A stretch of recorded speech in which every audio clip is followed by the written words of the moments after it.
Hello, my dearest film enthusiasts. Welcome to another thrilling installment of Tim and Tom's Film Nights. Today we find ourselves immersed in a whodunit, a proper old-timey murder mystery with none other than the world's most famous detective himself, Sherlock Holmes. No, not that modernized version starring Robert Downey Jr. We're talking about the real deal. Basil Rathbone and his trusty sidekick, Dr. Watson, played by the equally talented Nigel Bruce. Now, Timothy, my dear chap, what did you make of this cinematic offering?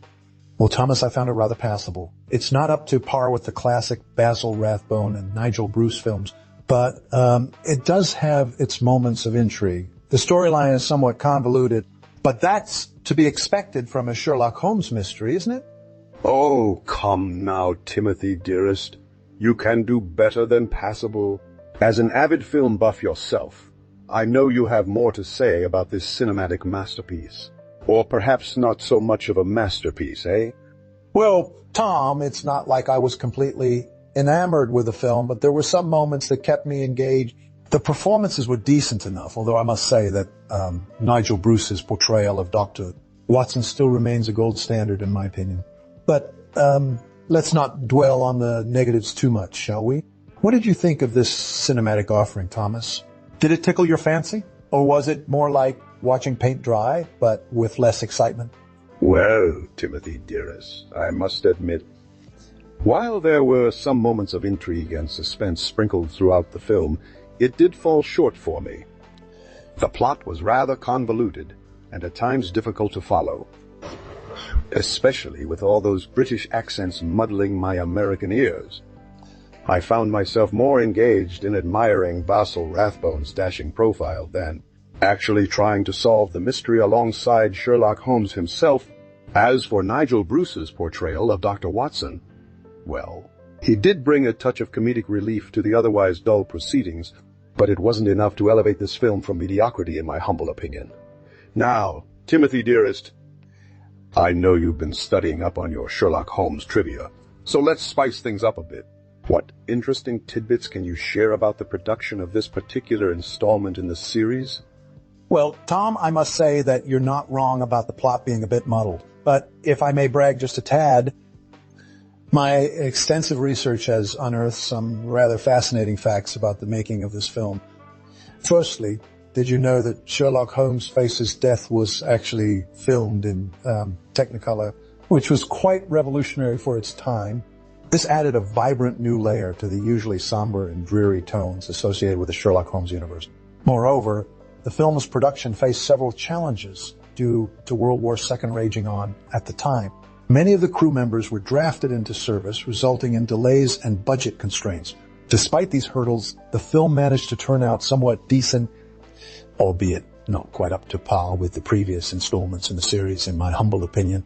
And speaking of challenges, the film's original director, Basil Rathbone himself, had to leave midway through production due to health issues. Thankfully, his replacement, the talented William Castle, managed to helm the remaining scenes quite admirably. Considering the circumstances now, Thomas dearest, do you have any thoughts on these tidbits? Or would you like me to regale you with more fascinating trivia about Sherlock Holmes Faces Death? Oh, Timothy, dearest, you know how I adore a good bit of trivia. Do go on and regale us with more fascinating tidbits about Sherlock Holmes Faces Death. I'm all ears, or perhaps I should say all eyeballs, since we are recording this podcast for our viewers to watch later on. Well, Tom dearest, it seems fitting that we continue our discussion about Sherlock Holmes Faces Death with some more trivia related to the film's production and cast.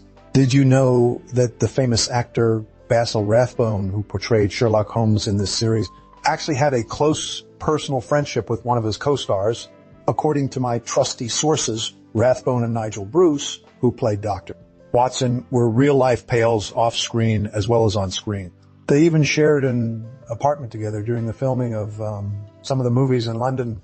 Moreover, Thomas dearest, did you know that the famous British actress Angela Lansbury made her Hollywood debut in this very film? The then teenager played the role of the enigmatic client, Miss Bennet, who hires Holmes and Watson to investigate strange happenings at her family's mansion. This small but significant appearance paved the way for an illustrious career in film and television that spans over 7 decades. Finally, my dearest Thomas, I must share with you one last fascinating fact about Sherlock Holmes Faces Death.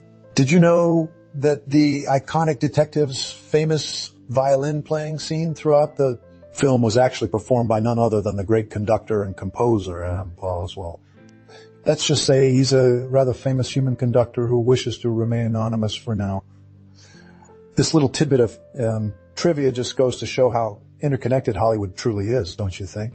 So, Thomas, dearest, what are your thoughts on these intriguing behind-the-scenes tidbits about Sherlock Holmes Faces Death? Do they change your opinion of the film at all?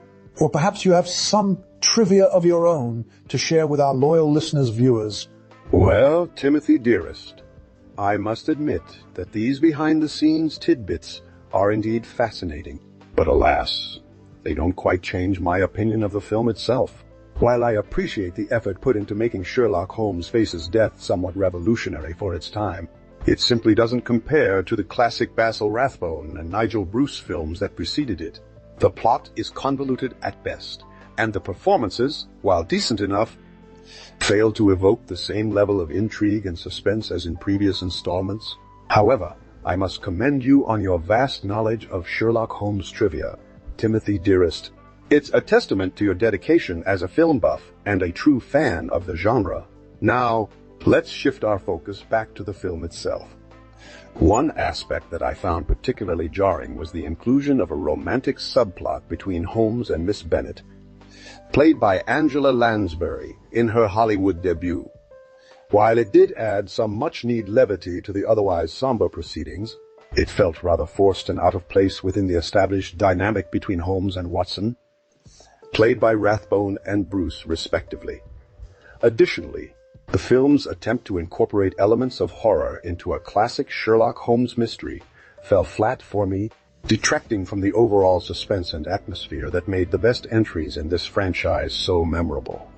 So, Timothy, dearest, I must sadly deduce that Sherlock Holmes Faces Death is a valiant effort, but ultimately falls short of its potential. While it does have moments of intrigue and humor sprinkled throughout, they aren't enough to elevate the film from mediocrity in my humble opinion. Do you share my sentiments? Or am I merely being too harsh on this underappreciated entry in the Sherlock Holmes cinematic canon? Well, Tom, dearest, I must say that we seem to be of similar opinion when it comes to Sherlock Holmes Faces Death. While Basil Rathbone and Nigel Bruce did indeed share a genuine camaraderie off-screen, unfortunately, it didn't quite translate seamlessly into their on-screen chemistry in this particular installment. The romantic subplot between Holmes and Miss Bennet, played by Angela Lansbury in her Hollywood debut, felt forced and out of place, detracting from the established dynamic between Sherlock and Watson. However, I must commend the filmmakers for their attempt to breathe new life into the franchise by incorporating elements of horror into a classic Sherlock Holmes mystery. While it didn't quite work out as intended, it does showcase their willingness to experiment with the formula. As for Angela Lansbury herself, she did an admirable job considering this was her first significant role in Hollywood. Her enigmatic performance as Miss Bennet captivated the audience and added a layer of intrigue to the otherwise mediocre film. The supporting cast, including, I apologize, my mind has wandered off momentarily. But the supporting cast, including, Thomas, do you recall the name of the actor who played Inspector Lancefield? Anyway, the supporting cast, led by the enigmatic Inspector Lancefield, played their respective roles adequately, despite not being given much screen time or development. In conclusion, while Sherlock Holmes Faces Death isn't a standout entry in the franchise, it does have its moments of intrigue and humor thanks to the efforts of the talented cast and crew. However, the film's attempts at romantic subplots and horror elements ultimately detract from the established formula that made previous installments so memorable. It's a decent watch for diehard Sherlock Holmes fans like ourselves, but I wouldn't recommend it to newcomers looking for an entry point into the series. So, Thomas, dearest, do you share my rather harsh assessment of Sherlock Holmes Faces Death? Or perhaps you found some hidden gem that I missed entirely? Well, Timothy, dearest, you bring up a fascinating point about artistic influence and Sherlock Holmes Faces Death. The film's director, Basil Rathbone himself, was known for his portrayal of the iconic detective in previous films and radio dramas. This extensive exposure to the character undoubtedly influenced his approach to directing this installment. For instance, the incorporation of more action-oriented sequences, like the famous climactic scene where Holmes confronts the villain, while suspended above a pool filled with sharp glass shards, adds a thrilling edge to the otherwise traditional Sherlock Holmes formula. This innovative approach to directing not only kept audiences on the edge of their seats, but also paved the way for future adaptations that fused elements of mystery, suspense, and even horror into the classic detective genre. Moreover, Angela Lansbury's breakthrough performance as Miss Bennet in this film also had a significant impact on her illustrious career. Her portrayal of Oof, a strong, intelligent, and enigmatic client, paved the way for more nuanced and complex female characters in future Hollywood production. In fact, one could argue that her role as Miss Bennet served as a precursor to iconic characters like, well, I don't want to spoil anything, dearest Timothy, but suffice it to say, Angela Lansbury's portrayal of Miss Bennet was not only a testament to her acting prowess, but also a testament to the enduring influence of Sherlock Holmes Faces Death on the world of cinema.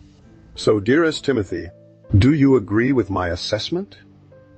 Did I overlook any significant artistic influences or contributions made by this underappreciated entry in the Sherlock Holmes cinematic canon?